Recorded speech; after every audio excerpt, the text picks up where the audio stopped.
দেখো তোমাদের Robert Browning এর লেখা মাই লাস্ট আর্চেস যে পয়েমটি রয়েছে, এই পয়েমটি থেকে এর আগের ক্লাসগুলোতে আমি তোমাদের এসএকিউ প্রশ্নের উত্তর কিরকম ভাবে লিখতে হয় তা তোমাদের শিখিয়েছি এবং তোমাদের মাই লাস্ট আর্চেস থেকে আমি বেশ কিছু এসএকিউ প্রশ্নের উত্তরও আলোচনা করে দিয়েছি। আজকে তোমাদেরকে আমি মাই লাস্ট আর্চেস থেকে বেশ কিছু ব্রড কোশ্চেন তোমাদের দেব, যেগুলো তোমাদেরকে পরীক্ষার জন্য ভালো করে প্রিপারেশন নিতে হবে। তোমরা হয়তো অনেকেই ভাবছো যে এখান থেকে এত বড় একটা পয়েম থেকে আমরা কি ধরনের ব্রড কোশ্চেন মুখস্থ করব এবং কতগুলো ব্রড কোশ্চেন আমাকে মুখস্থ করতে হবে, তবে আমি এখান থেকে ব্রড কোশ্চেন গুলো লিখতে পারবো। তো দেখো, এখানে তোমাকে আমি 4টি মাত্র ব্রড কোশ্চেন দেব। এই 4টি ব্রড কোশ্চেন তুমি যদি ভালো করে দেখো, তাহলে তোমার মাই লাস্ট আর্চেস থেকে যেমন ধরনের ব্রড কোশ্চেন আসুক না কেন তুমি অতি সহজেই লিখতে পারবে। তবে দেখো, এই যে 4টি তোমাদেরকে গুরুত্বপূর্ণ ব্রড কোশ্চেন আমি দিচ্ছি, এই 4টি থেকেই তোমাদের আসার সম্ভাবনা রয়েছে। তাই তোমরা এই 4টি কোশ্চেনের উত্তর কিন্তু ভালো করে প্র্যাকটিস করবে। তোমরা যেহেতু এই প্রথমবার সেকেন্ড সেমিস্টারে ইংলিশে পরীক্ষা দিচ্ছ, তোমাদের আগের সিলেবাস কিন্তু অন্যরকম ছিল। এখন তোমাদের সিলেবাস অন্যরকম হয়ে গেছে, সেমিস্টার সিস্টেম হয়ে গেছে। তুমি ফার্স্ট সেমিস্টারে পরীক্ষা দিয়েছো, এখন তোমাকে সেকেন্ড সেমিস্টারে পরীক্ষা দিতে হবে।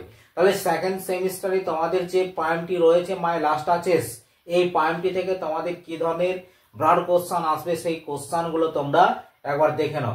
আমি কি বললাম যে এখান থেকে তোমাদের 4টি মাত্র ব্রড কোশ্চেন দেবো। এই 4টি ব্রড কোশ্চেনের উত্তর তুমি যদি ভালোভাবে প্র্যাকটিস করো, তাহলে তুমি অতি সহজে ব্রড কোশ্চেনের উত্তরগুলো লিখতে পারবে। তো এরপরে তোমরা দেখে নাও ব্রড কোশ্চেন গুলো কি কি। ব্রড কোশ্চেন গুলো দেখো, ফার্স্ট আমি যেটা তোমাদের দিয়েছি, analyse my last duchess as a dramatic monologue. বিশ্লেষণ করো মাই লাস্ট ডাচেস একটি একক নাটকীয় কবিতা। এই যে প্রশ্নটা, এই প্রশ্নটা তোমাদের ঘুরিয়ে আসতে পারে কিরকম ভাবে না, consider Browning's my last duchess, উল্লেখ করো ব্রাউনিং এর মাই লাস্ট ডাচেস পয়েমটি অ্যাজ এ ড্রামাটিক মনোলগ, মানে একক ভাষণ কবিতা। এরপরে দেখো দ্বিতীয় প্রশ্নটি, sketch the character of duke as reveal in the poem my last arches, মানে মাই লাস্ট আর্চেস পয়েমটিতে ডিউকের যে চরিত্র ফুটে উঠেছে সেই চরিত্রটি বিশ্লেষণ করো।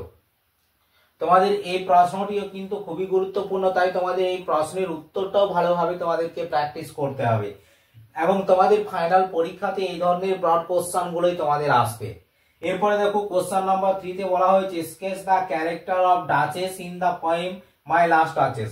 মাই লাস্ট আর্চেস পয়েমের ডাচেসের চরিত্রটি বিশ্লেষণ করো। এরপরে দেখো কোশ্চেন নাম্বার 4 এ তোমাদের বলা হয়েছে, write the substance of the poem my last arches. My last arches কবিতার সাবস্টেন্সটি তোমাকে লিখতে বলা হয়েছে। তো দেখো, সাবস্টেন্সটা তুমি যখন লিখবে তোমাকে কিন্তু সংক্ষেপে লিখতে হবে। আর তুমি যদি এই সাবস্টেন্সটা, তো দেখো তুমি যখন সাবস্টেন্সটা লিখবে তোমাকে ব্রিফলি ভাবে সাবস্টেন্সটা লিখতে হবে, সংক্ষিপ্ত ফর্মে তোমাকে সাবস্টেন্সটা লিখতে হবে।